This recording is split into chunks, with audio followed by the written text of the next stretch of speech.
Good morning, আমি প্রতীক ঘোষ। আমি class 9-এ পড়ি।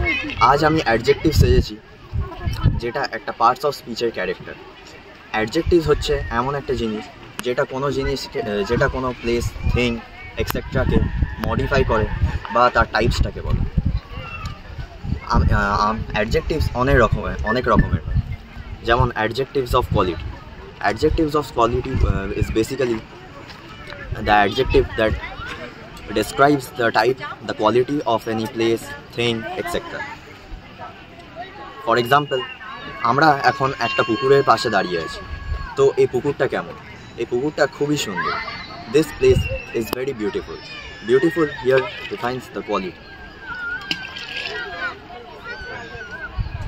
নেক্সট হচ্ছে অ্যাডজেক্টিভ অফ কোয়ান্টিটি। যেমন এক্সাম্পল, আমরা এখন দাঁড়িয়ে আছি একটা পুকুরের পাশে। তো এখানে জল কতটা আছে? এখানে অনেক জল আছে। That's like this place has huge amount of water. এখানে হিউজ হচ্ছে অ্যাডজেক্টিভ অফ কোয়ান্টিটি। নেক্সট হচ্ছে আমাদের অ্যাডজেক্টিভ ডেমনস্ট্রেটিভ অ্যাডজেক্টিভ।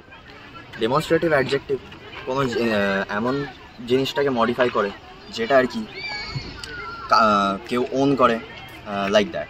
যেমন আমরা এখন পুকুরটাতে পাশে দাঁড়িয়ে আছি। তো এই পুকুরটাকে কে ওন করে? এই পুকুরটাকে এই পার্কের ওনাররা ওন করে। Like this pond is own by the people of this park. তাহলে এখানে বাই দোজ পিপল এক্সাম্পল। তাহলে এখানে দোজটা হচ্ছে অ্যাডজেক্টিভ অফ কোয়ান্টিটি, না ডেমনস্ট্রেটিভ অ্যাডজেক্টিভ। নেক্সট হচ্ছে ইন্টারোগেটিভ অ্যাডজেক্টিভ। ইন্টারোগেটিভ অ্যাডজেক্টিভ বলতে আমরা যেমন এখন কোথায় আছি? উই আর ইন এ পন্ড। তো এখানে যেটা ওয়ার্ডটা আছে, ওয়ার্ডটা হচ্ছে ইন্টারোগেটিভ অ্যাডজেক্টিভ। Thank you.